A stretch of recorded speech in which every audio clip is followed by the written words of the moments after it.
साथियों, जो तथ्यात्मक चीज़ें थी वो संबंधित अधिकारियों ने आपके साथ शेयर किया। इस लूट के प्रकरण में 100% सोने की बरामदगी की जा चुकी है।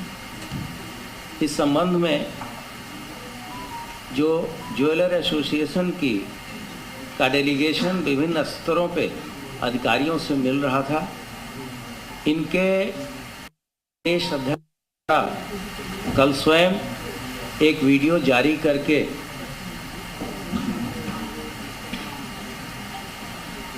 मीडिया के माध्यम से सबको अवगत कराया कि हमारी 100% बरामदगी की जा चुकी है। किसी भी घटना में पुलिस का प्रथम उद्देश्य घटना को अनावरित करने का है और अपराधियों को या जिन व्यक्तियों ने उस घटना को कारित किया है उसको पकड़ने का है। लेकिन जब भी पुलिस कोई कार्रवाई करती है उस दौरान बदमाशों के द्वारा भी फायरिंग पुलिस पे की जाती है।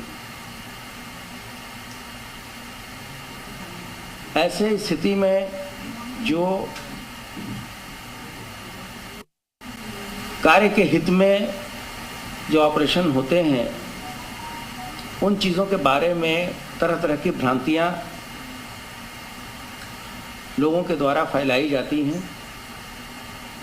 समय समय पे इस मुख्यालय के द्वारा स्पष्ट किया जाता रहा है,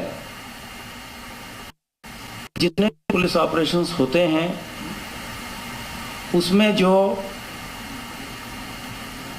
माननीय सर्वोच्च न्यायालय के निर्देश हैं,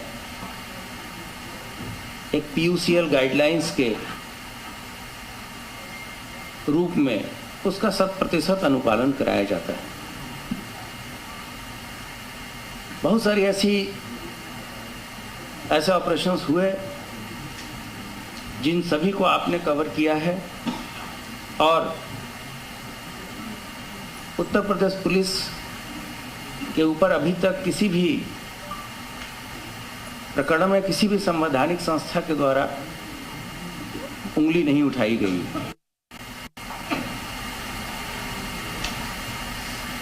अपराध के प्रति जीरो टॉलरेंस की नीति विभाग की और शासन की है और उसके लिए दिन प्रतिदिन हमारे अधिकारी खुद लगे हैं। हमारे कई साथियों ने सुप्रीम सेक्रीफाइस भी दिया, अपनी प्राणों की आहुति भी दी। इस ऑपरेशन के दौरान लोग घायल भी हुए। एक ये भी चीज़ें चलाई जाती हैं कि ये यूपी पुलिस ट्रिगर हैप्पी है, ये सर्वथा अनुचित है। उत्तर प्रदेश पुलिस राज्य की जनता की सेवा के लिए सभी तरह के कार्य कर रही है। आप लोगों ने खुद देखा है कि पिछले 13 महीने में 50,000 से अधिक कन्विक्शन हम लोगों ने सिक्योर किए हैं। वो हमारे विभाग के अंदर हम लोगों ने गवाहों को प्रोड्यूस किया कोर्ट में, उनके गवाहों की सुरक्षा दी, उसकी पैरोकारी करी। ऐसे अपराधी जिनका 40 साल से लंबा इतिहास था उनको भी सजा दिलाने में हम लोग सफल हुए हैं। उसके कारण एक अच्छा माहौल, एक अच्छा इकोसिस्टम प्रदेश में बना है और जितने भी ऐसे लोग जो कि प्रदेश के विकास और उन्नति में, प्रदेश के GDP को बढ़ाने में सहयोग दे रहे हैं, चाहे हमारे व्यापारी हों, हमारे इंडस्ट्रीज हों, बड़ी बड़ी फैक्ट्रियां हों, सबको एक ऐसा माहौल दिया गया है जिसमें वो बिना किसी भय के, भयमुक्त समाज में अपनी इच्छा के अनुरूप अपने व्यवसाय को चलाएं और रोजगार पैदा करें और उसमें प्रदेश की जनता का भला हो। इस संबंध में जो भी एक समग्र प्रेस रिलीज होगा वो शीघ्र ही हम आपके ग्रुप में डालेंगे, ताकि इन चीज़ों को जो हमारे प्रिंट मीडिया के साथी हैं उसको प्रॉपरली कवर कर सकें। अब अगर आपको इस संबंध में कोई ऐसी बात पूछनी हो तो आपका स्वागत है। जी,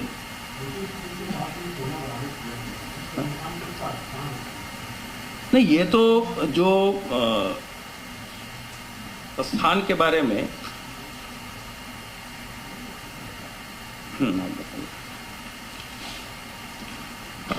ये रायबरेली में जहाँ पर विपिन सिंह रहते हैं वहीं पर उन्होंने अपने घर के सामने ही वो जहाँ पर उसको बेसिकली डंप किया था वहाँ पर हुआ है। और आजकल जो जो जो बीएनएस के तहत जो हमें रिकवरी में जितनी वीडियोग्राफी और सब चीज़ करनी है वो सब प्रॉपर करके उसमें उसको रिकवर किया गया है। और ये उनके घर के सामने जो खाली प्लॉट है वहाँ से वो बरामद हुआ है, रायबरेली में जहाँ उनका घर। जो इसमें बताया गया कि घर कटपुरवा के सामने खेत से स्टील के बक्से से निकाल के बरामद कराया गया है। और जैसा हमारे एडीजी ने बताया कि जो नए कानून में रिकवरी की जो व्याख्यान दिया गया है उसमें सभी चीज़ों को, उसमें स्थान को, डेट को और समय को टैग करके रिकवरी कराई गई।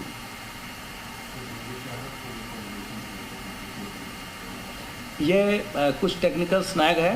हम इसमें हमारे पास वीडियो है जब उनकी बहन और माता जी के द्वारा खुद बताया जा रहा है कि वो 3 महीने से यहाँ नहीं है।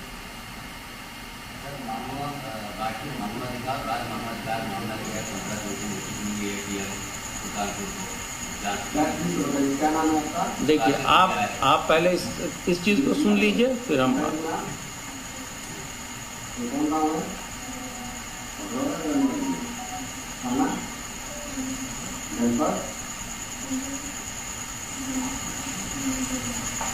भाई है आपका, क्या नाम है?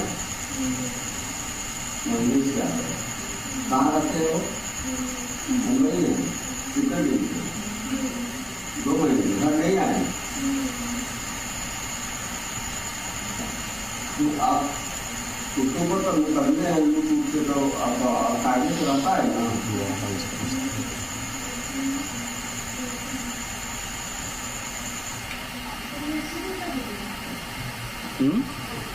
ये 3 तारीख का वीडियो है।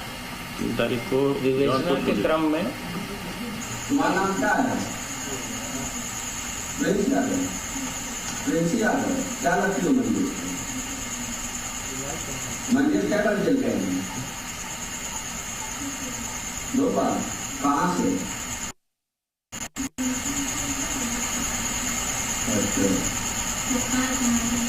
कितने दिन से गए हैं?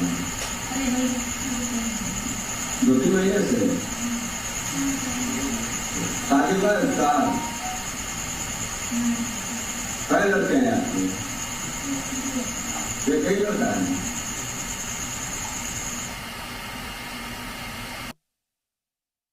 माता जी और बहन के द्वारा स्पष्ट बताया जा रहा था कि ये 3 महीने से लगभग अपने उस पर, और का प्रश्न था मानवाधिकार आयोग का, तो जो निर्धारित प्रक्रिया है उसके हिसाब से सूचना दी गई है और एक समयबद्ध तरीके से समय समय पर सूचनाएं को जाती है, वो समय से हम भेजेंगे।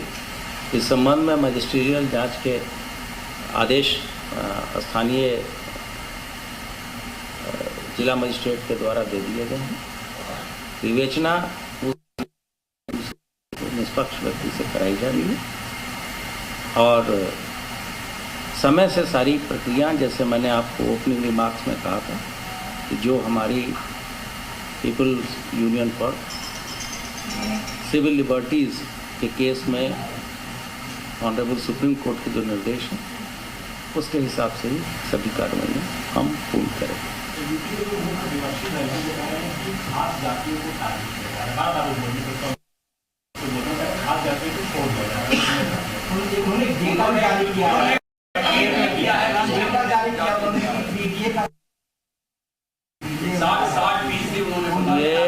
ये जो राजनीतिक चीज़ों का कोई संबंध में जवाब नहीं है।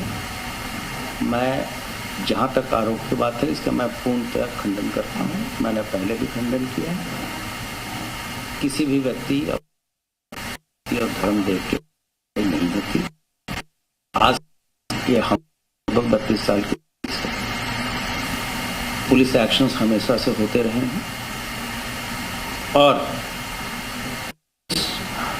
जहाँ भी गलती पाई जाती है, अगर किसी के द्वारा किसी व्यक्तिगत रंजिश में या पर्सनल लाभ अगर कोई गलत कार्रवाई की जाती है तो उसके लिए कितने चेक्स एंड बैलेंसेस हैं या आपकी नज़र इतनी फैली है कि उससे कोई बच नहीं सकता। भ्रामक मंगेश का अपराधी इतिहास आपने बराबर सुने होंगे कि साहब उत्तर प्रदेश में सबसे ज़्यादा महिलाओं पे अपराध है। लोग संख्यात्मक चर्चा करते हैं, जबकि जब हमारा सबसे बड़ा पॉपुलेशन बेस है तो संख्यात्मक की क्या बात है। अपराध दर से चीज़ें तय होती हैं और जो नेशनल क्राइम रिकॉर्ड ब्यूरो के आंकड़े हैं आप उसके हिसाब से देखिए। आज के दिन में महिलाओं के संबंधित अपराध में सजा का प्रतिशत उत्तर प्रदेश का हाईएस्ट है। ये समय समय पे हम आपको देते रहे हैं। कोई ऐसी चीज़ें ना तो नक्शे या आंकड़े इस आधार पे एकत्रित किए जाते हैं जिससे कि आप किसी की जाति इत्यादि का पता करें। तो ये सर्वथा गलत है। मंगेश यादव का आपराधिक इतिहास बता दीजिए।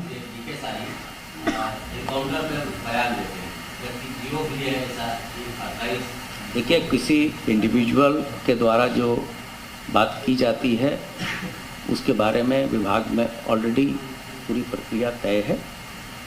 उसके हिसाब से आगे की कार्रवाई, अगर कोई अपना कोड ऑफ कंडक्ट नहीं फॉलो करता तो उसके हिसाब से कार्रवाई। मंगेश यादव का आपराधिक इतिहास के बारे में साहब, मंगेश यादव और उसके परिवार के लोगों का आरोप है और जिनको गिरफ्तार किया गया कि 4 दिन से पुलिस ने अरेस्ट कर रखा है। इनकी अरेस्टिंग कहाँ से हुई, कब हुई और मंगेश यादव इनके संपर्क में कैसे था? उनके परिवारजनों का स्टेटमेंट सुनाया, उनकी माताजी का भी स्टेटमेंट सुनाया, उनके बहन जी का भी मैंने स्टेटमेंट सुनाया। उनका आपराधिक इतिहास आपके पास है। अब इसमें पुलिस की कार्रवाई में किसी का कोई आपराधिक इतिहास न हो, ऐसे भी कार्रवाई होती है। मौके पे लोग आए, घटना हुई, पुलिस पहुंच गई, फायरिंग हो गई, तो ऑपरेशन में पुलिस वाले मर गए, अपराधी मर गए। इसमें कोई ये चीज़ तो होती नहीं है इस तरह से।